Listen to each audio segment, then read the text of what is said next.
ओम श्री परमात्मने नमः। जय माता दी।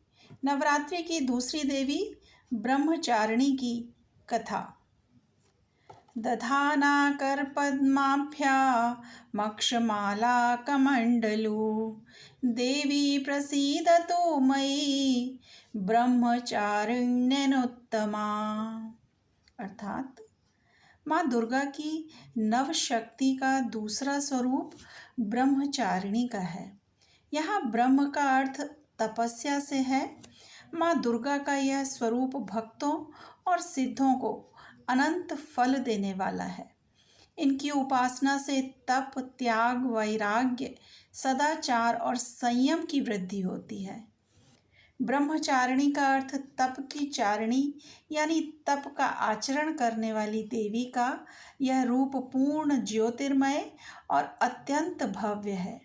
इस देवी के दाएं हाथ में जप की माला है और बाएं हाथ में यह कमंडल धारण किए हुए हैं। पूर्व जन्म में इस देवी ने हिमालय के घर पुत्री रूप में जन्म लिया था और नारद जी के उपदेश से भगवान शंकर को पति रूप में प्राप्त करने के लिए घोर तपस्या की थी। इस कठिन तपस्या के कारण ही इन्हें तपश्चारिणी अर्थात ब्रह्मचारिणी नाम से कहा गया। 1000 वर्ष तक इन्होंने केवल फल फूल खाकर बिताए और 100 वर्षों तक केवल जमीन पर रहकर शाक पर निर्वाह किया। कुछ दिनों तक कठिन उपवास रखे और खुले आकाश के नीचे वर्षा और धूप के घोर कष्ट सहे। 3000 वर्षों तक टूटे हुए बिल्व पत्र ही खाए और भगवान शंकर की आराधना करती रहीं। इसके बाद तो उन्होंने सूखे बिल्वपत्र खाना भी छोड़ दिए। कई हजार वर्षों तक निर्जल और निराहार रहकर तपस्या करती रहीं। पत्तों को खाना छोड़ देने के कारण ही इनका नाम अपर्णा पड़ा।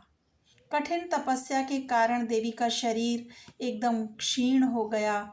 देवता, ऋषि, सिद्धगण, मुनि सभी ने ब्रह्मचारिणी की तपस्या को अभूतपूर्व पुण्य कृत्य बताया, सराहना की और कहा कि हे देवी, आज तक किसी ने इस तरह की कठोर तपस्या नहीं की है।